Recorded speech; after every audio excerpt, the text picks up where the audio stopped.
33-story hotel and condo project. I'd probably be Okay, like like that. stop, tap. This is a plan by the community for the community. This one here. Show me. No problem, Ken. Thanks for having me. It's Kent Molgat for KelownaNow. And we're joined by Charlie Hodge, City Councillor. Charlie Hodge, thanks a lot for coming in. Thank you, what an honor. So in these interviews, one thing I like to happen is allow our viewers to get to know the interview subject a little better. And, chatting with you on the way over here, you have been through the ringer lately, health-wise. I have. You're almost like a walking medical miracle. I'm like a bad cold, I just don't go away, Ken. You've had your... Some wish I would, but You had this terrible disease that affected your jaw, which changes the shape of your face a little bit. You don't look quite the same as No, I don't. Osteomyelitis is what it's called, and basically it was a disease. I had a bad toothache, turned into an infected tooth, and long and short was it ate up most of my jaw. I now have a titanium plate that runs from here to here. But this was a scary thing. I mean, it was threatening your life. Terribly. I went through 2 major surgeries. The last one was an 8.5-hour surgery. They took 8 inches of bone out of my leg, cut into little chunks, and put it in my face and put a titanium plate in there. I got, 14 or 17 screws, several hundred stitches, several staples. Yeah. Meanwhile, you're compromised, your breathing is compromised. You came in here with an oxygen canister because you've got some form of emphysema. I have some form. I have stage 4 of 4 emphysema. I've had it for 8 years now. My lung specialist calls me an enigma because I'm not supposed to be here. And I'm doing great. I'm very healthy. My mom died of emphysema, so I'm very aware of what I'm up against. But it's a slow killer. So despite all that, you're cheerful. You seem full of life, and you, I take it, have no plans to hang it up. You're probably going to be running it again in the upcoming election. It's my hope. I mean, I've learned one thing I've learned for sure about life is you take each day as it comes. I am, without question in my mind, the most blessed, luckiest person I know, Kent. With all these bad things happening, you consider yourself luckiest. Absolutely. Well, I live in Kelowna for one thing. You must be drinking, from some sort of something optimism. Great in my life. Well, life is choice. Yeah. It really is choice, and I know it sounds glib and corny and all, but I really genuinely believe that. I've had such a wonderful life. I was a journalist most of my life, like you have been. What a great life. I mean, I met all these incredible people, had these amazing experiences. I've got you slotted in as a reformed journalist. A reformed journalist. Some say I went to the dark side, some say I came from the dark side. You see, it's all a matter. I'd say it. But no, my life has been blessed, and the people I've met, the friends I have, where I live, what I do. So despite all of these challenges that you fought your way through, you're going to carry on council. And, I personally think it's a good thing because I think you have a role on council. So I got a vote. I got one. Well, there's another thing. We could bring up the strategy for voters. Sure. I think that and maybe we'll get to that later if we have time. But your role on council, I see as being, you're the voice of the common man. There's a lot of people that appear before councils and who get on councils that are dutifully supporting how the city deals with small business and making sure development is orderly. And sometimes what gets lost in the shuffle are the so many people out there who could never dream of having a business that might be happy to work for one and they're paying their rent and you're their voice. Is that right? I like to think so. I actually consider myself, and it sounds arrogant, but I like to think of myself as the voice of the average Joe. And I like to think I always have been that way, even as a columnist or a journalist. As a councillor, I like to think I represent the average person. When I get into those hard decisions at the council table, and there are some that are difficult. I've said a few times that when it comes down to the human scale or the economic scale, I'm going to pick the human scale every time. And it may not make me popular either with my councillors or with the public or even with the people in front of us, but that's kind of my balance. I mean, there's always a case where it has to be a little different, but in most cases I look at it and go, if I was that person who's coming to me at council and I'm their only hope or whatever, I would really want my councillor to think about what it was like to be me.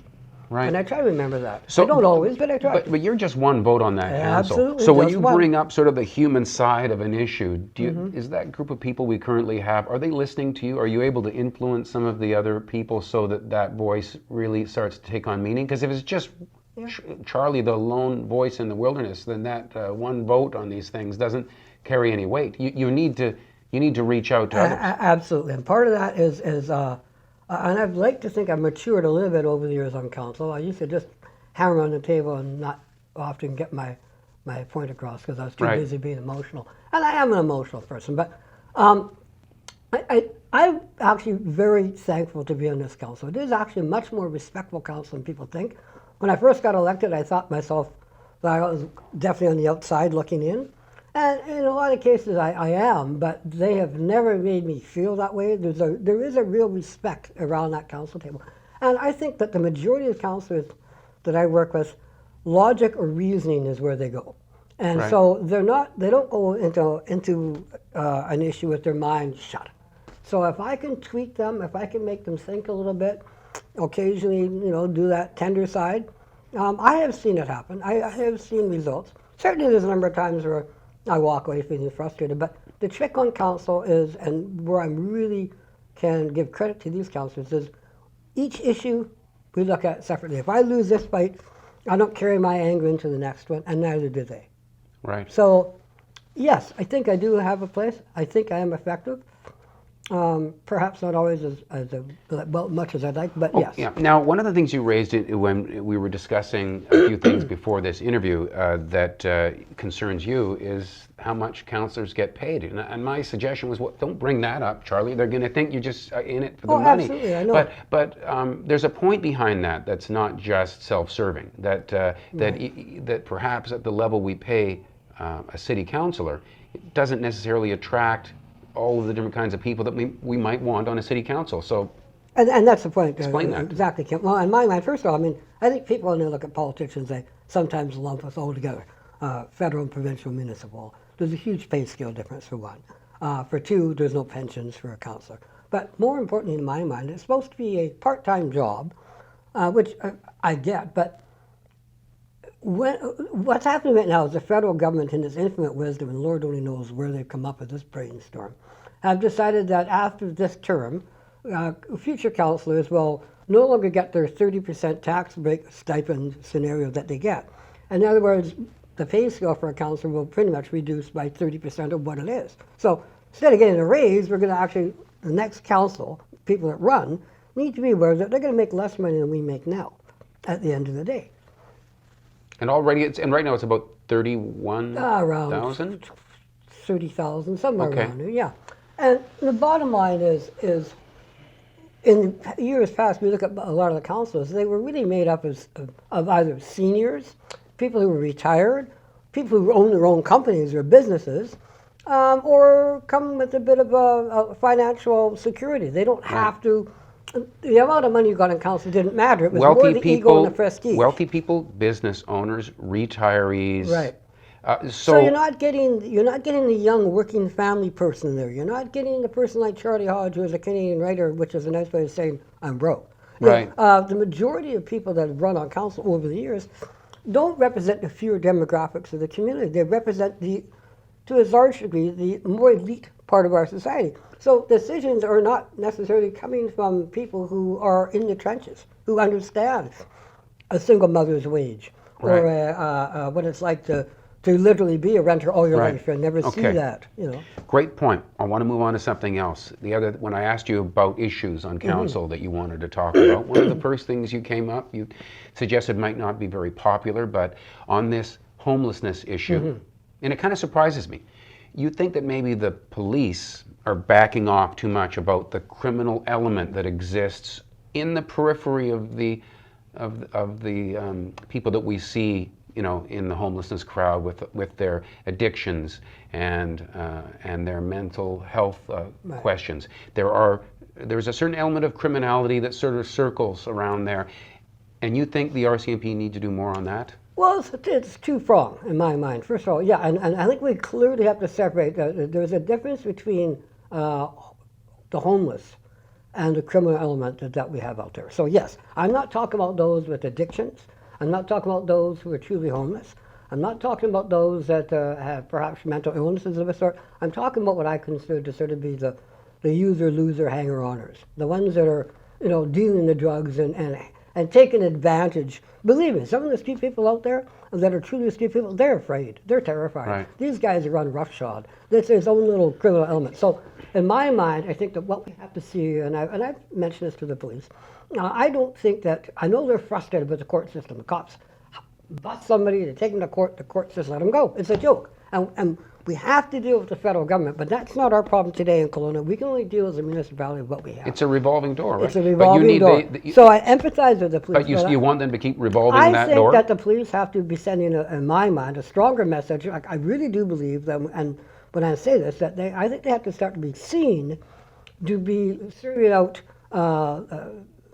busting those criminal elements that are Right. truly criminal, and be seen to do it. Because I'm really concerned that we're setting a tone here that says, come to Kelowna, do what you want. But it seems like a tough ask. Even Huge. To draw a line even around that crowd, there still is overlap there. Absolutely. You've got people that have And- become quite criminal that are also, have And those all- other issues. So it's, drawing that line is going to. And I recognize that I'm going to be criticized for this because it's going to be sounding like I'm being heartless. And I have to clarify again, and they won't hear it no matter how many times they see it. I'm not talking about those who are truly the homeless and on the street and the addicted. I'm talking about the ones that are simply taking advantage of all that whole situation to perform their criminal elements, to be bullies, to deal drugs, Right. to blatantly break the law knowing they're doing it, and have the ability to make choices to do other things and don't. Right. Okay?